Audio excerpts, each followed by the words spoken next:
Hi, I'm Greg Jeffers, and this is the Flyoverland podcast at Freesong Farm in Shady Grove, USA. Today, I want to comment on a podcast that relationship coach and podcaster, that's what she calls herself, Suzanne Venker, made recently. I've spoken to Susan several times on social media, though never by phone or by voice. And I find her take on the world and her take on the circumstances of women sort of parallels mine, although I approach this from a community-based focus on people, and she's doing this professionally, right? I'm doing this as a leader of a Quaker organization, and she's doing this to make a living. Nothing wrong with that. So let's begin at the end. The cultural pressure on women to consistently produce in the same way men do, under the guise that career success is more fulfilling than motherhood, and that being in the marketplace is the antidote to losing themselves as a wife and mother or being left high and dry in a divorce, needs to end. Quote, I'm exhausted every single day. My career is going great, but my heart is with my family. I feel weak and ashamed for thinking motherhood and housework is too much to keep up with a full-time job, and I'm suffering. To all the moms out there who are in the same boat, at some point we have to listen to our hearts and stop fighting nature just to meet the status quo. End quote. My first take on that is that Susan is applying her efforts towards the top, I would say 5%, in no lower than the top 10% of women by income distribution. So, not the 1%, not the billionaires and the multimillionaires, but the professional class who make a very good living and who can afford a therapist. And that's who she's targeting. I don't think she speaks at all for or to the women in the bottom 90%. And that's a focus for a church organization. And that's not a criticism. She's making a living, perfectly okay with that. It's just an observation that I think that the viewer should be aware of. Here's an email from a woman named Chelsea. Quote, I fit the modern millennial mess to a T. Lived in New York City, where feminism is really the only narrative around, prioritized pursuing a master's degree, living with my partner, not married, but we have a 3-year-old who is in daycare. I out-earn him and manage the money, and everything feels like it's imploding. My son is acting out, of course, and my husband and I fight a lot. Well, she said husband, but anyway, fight a lot, very little sex. And I can finally admit that I truly just long for a traditional setup, and I'm anxious to course correct. This is the boat millions of 30-something women are in today, and it's tragic. I hear from them all the time. Their identity crisis is represented in the inevitable shift that takes place from having been a strong and independent child-free breadwinner to being the wife and mother of a helpless infant who needs her 24/7. All good so far. Clearly, she's representing the professional class of women over 30 who are married and struggling to keep their families and their marriages together while working full-time, eating out, and running around with their hair on fire. Here's where Susan and I begin to diverge. You'll hear this term course correct over the course of this video several times. And I don't want to course correct. I would like to get at the root of the problem long before a woman's in her 30s and her marriage and family are burning down around her and she's suffering from mental illness. The time to make the proper plans, to come up with a game plan that works is in your late teens and early 20s. Which just so happens to coincide with a woman's peak fertility. Because one of the things that Susan's not mentioning here is that half of all women over the age of 30 who are childless on their 30th birthday will never become a mother. So this is a self-selected group editing out, half the population that has just blown their life up completely and can't get it back. As Paula Reinhardt writes at The Federalist, quote, here is a common conversation heard in the intimacy of a therapist's office, one that's grown in frequency. The patient is anxious and depressed, often in her mid to late 30s. She's juggled home and work and children for quite some time. Maybe there's a toddler who refuses to sleep, or a teenager who struggles mightily. Day after day, the demands pile up. Her work is never done. She craves more relaxed time with her kids, but how can that happen? Depression or lack of motivation come because physically a woman can't replenish the dopamine and serotonin that her body used to produce more easily. If she burns the candle at both ends with 12-hour days and lost sleep, it will show up as anxiety. Those are the physical realities of life in the estrogen-rich female body. End quote.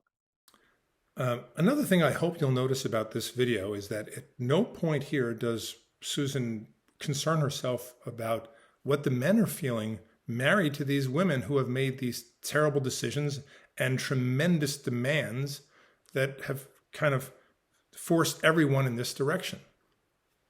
It's as if they don't matter at all. They're just along for the ride. That's how far removed we are from having explained to women, or men for that matter, but women in particular, how their lives are going to change post 30. Now I want to stay home, but we don't know how to live on one income. So the next logical question, which I get asked a lot, is what do these women do now? Can they course correct? And the answer is yes, but it will not be easy and it will not happen overnight. The first clue you're ready to course correct is when you have an aha moment like the one Chelsea had. This is the beginning of a monumental mind shift that, if embraced, can culminate in a complete overhaul of your expectations, of your plans, of your lifestyle, and even of your marriage. It's like wanting to lose 100 pounds. Success begins not with what you eat, but with how you think. That has to come first. You have to be ready to do whatever it takes, no matter how painful, because what's happening right now isn't working. You have to be really, really ready for change. The first step is to sit down and face what so many couples today avoid: their finances. The obvious question is, can we live on less? And if so, how? I wish I could answer that question here, but I can't, because everyone's circumstances are different. But what I can tell you is that necessity is the mother of invention. That's what we were all reminded of during lockdown. In 2021, 2 million mothers traded their jobs for more time at home and are significantly happier because of this decision. What many couples find when they're forced to put pen to paper and create a budget and work together as a team, they're often shocked to discover it's much more doable to live on less than they thought. As I said, it's largely about changing the way you've been groomed to think about marriage, about motherhood, about work, about money. It's also about rejecting FOMO and YOLO. Social media makes living on less so hard because you're watching all these people live the good life while you're struggling to stretch a budget. But you're not sacrificing for nothing. You're sacrificing for the greatest gain of all: peace at home and in your relationship with both your spouse and your children. Now, I know that this Suzanne Venker is directing these comments and this production to women in the top 5%. Now, you'll notice that I've changed the format of my video, right? I've moved my screen behind me so you can see the decor of, this is my guest house, but it's a little apartment that we've built into a workshop. And we have a wood stove, it's a clock with, it's battery driven, right? There's no electricity in here, right?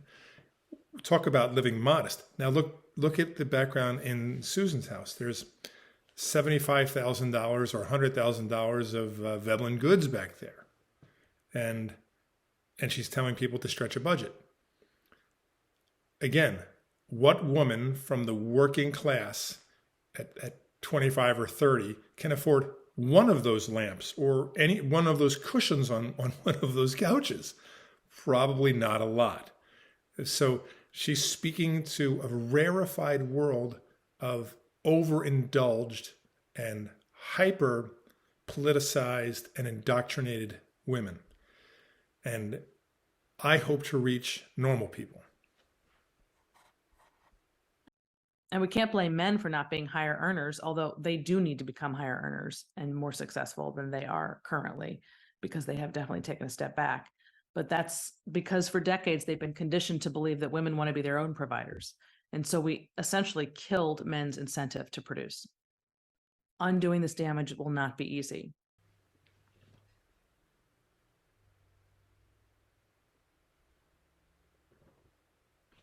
Keep in mind, we're only talking about doing this for a season, a number of years, depending on the size of your family.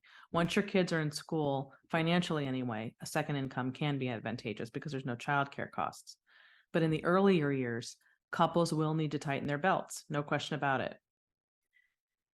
Almost everyone can live on less when they start to pay attention to every dollar that's going out the door. What makes this so hard for this generation is that they've never had to do without or even wait and save up for something. They consistently use credit. They've lived with every possible comfort and convenience. And if they want something, they just click a button and there it is. That is not at all what it's like to be home in the early years. Well, that's just it.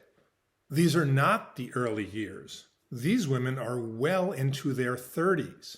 The early years are 18 to 26 or 27 at the peak of your youth, beauty, and fertility. Now, what's happened here is that the femsexists, now in control of the narrative machine at the university industrial complex, have convinced women that they are not women until they're 30. Before that, they're just a girl. Never mind that they're quite capable of producing children and actually at the best time for producing children. No, you're a child until you're 30, and anything that happens before then you're not responsible for. And that's just not true. The early years, these are that Venker is speaking of, these are not the early years. These are mature women on the downside of their fertility window.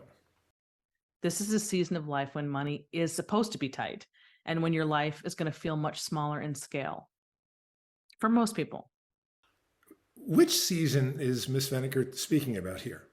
Are we talking about the early years, the truly early years, the 18 to 28 years where you get your life in order, you get your family started, you get your house purchased, and you settle in for the long haul? It's very difficult for someone who has been outrageously indulged from the ages of 18 to 28. You went to university, you partied like a rock star, you were promiscuous, then you traveled the world and went on trips and made money and spent it all on yourself, and you wound up at 30 without a lot of savings, no husband yet, and no children. And this is the point where you show up and you have that epiphany moment where you realize you've been had, right? You were given some terrible information by some self-interested people who certainly didn't have your best interests at heart, and you're trying to play catch up. And you have my sympathies because you were misled. And I hope that Miss Venker can help fix your situation. But what I'd really like to see is if we could undo this long before you get to this point. But the trade-offs pay big dividends. And I mean big, even decades later when your children are adults. But to succeed in this season of life, you have to get comfortable moving slowly and not doing a lot. You have to get comfortable being homebound. You have to learn how to stretch a dime into a dollar. Couples with young children who live on less don't, which by the way, most of them who are at home with one income are not rich, unlike what you've been told. They don't travel a lot. They cook their meals at home. They shop at Target and at thrift stores. They entertain at home, hanging out rather than going out for dinner with other people or with themselves. Good Lord. So if you think through this, here's the setup. You go to university, they instruct the young women that there's a patriarchy and a bunch of men out there who are taking advantage of them and working them and treating them like doormats. They overindulge, the system overindulges these women. The parents are complicit in this, I should add. So the women have free time and money and travel and lovers, and they're out having a great time in life. And now after 10 or 12 years of that level of freedom, of that level of consumption, now you want to tell this 30-something woman, it's over. Time to get serious. It's time to have no fun. It's time. This is not going to happen. And it's why these women are going to these therapists and seeking help, because they are mentally ill. They've been driven crazy. The order here is reversed. What should happen is you go through these tight times in your 20s when you are young and strong, and when you can raise 2 or 3 children, through 2, 3, 4, 5 children, without it burying you, because as you get older, it becomes much more challenging. I should add that seeking advice as a young woman from older women who are either not married or one and done divorced or had no children is, well, it's not well advised. If you hope to have a successful marriage and a successful family, seek advice from women who have been able to produce the outcome that you seek.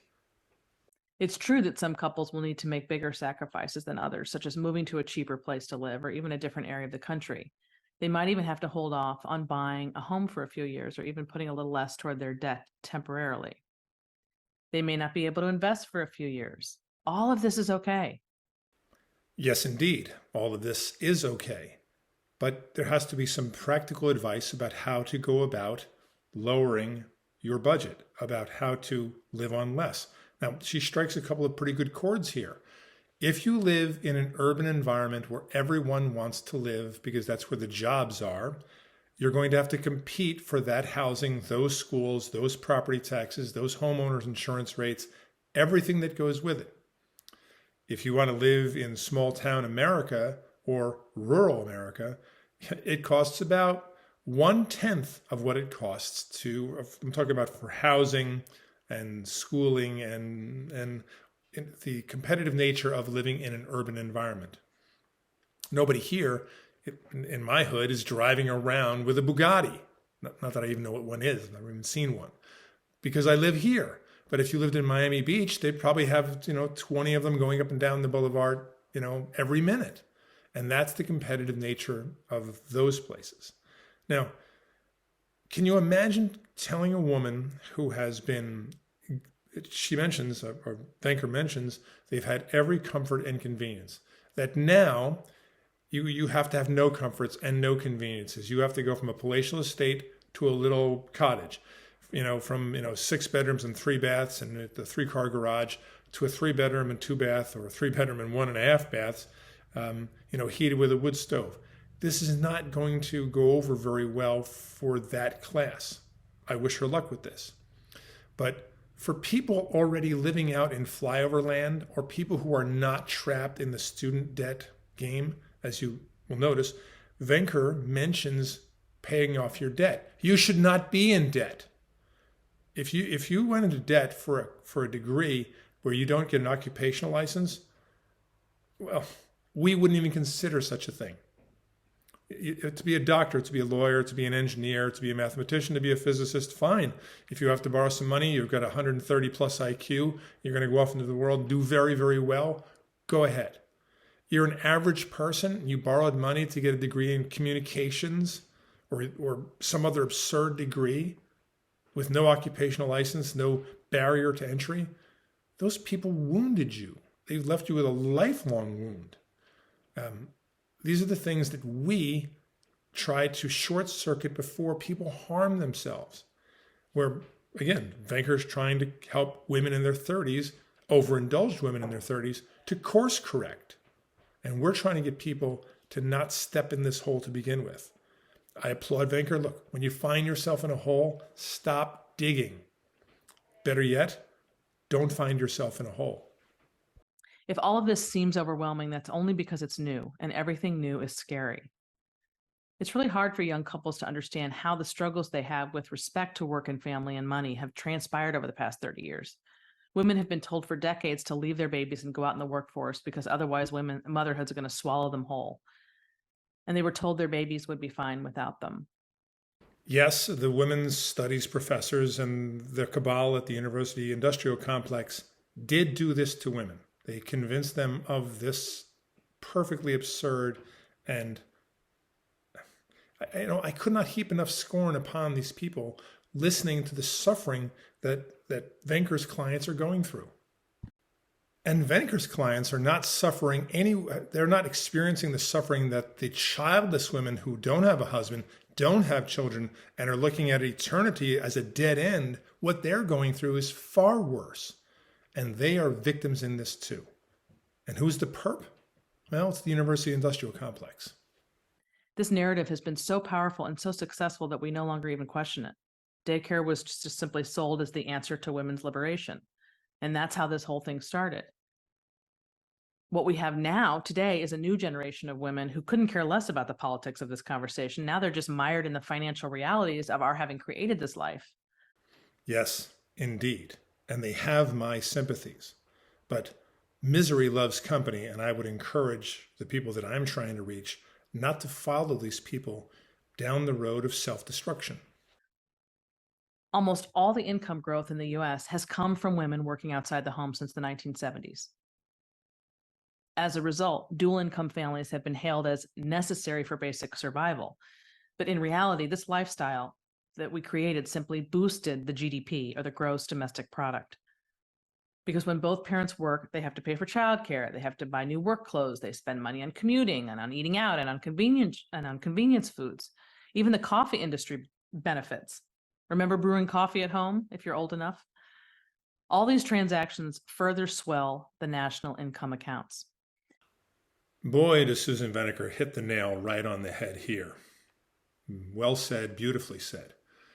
What happened over the last 30, 40, 50 years was, well, to get the economy to grow on the books, we had to create, or we had to drag activities that were done in the home where there was no financial transaction out into the marketplace.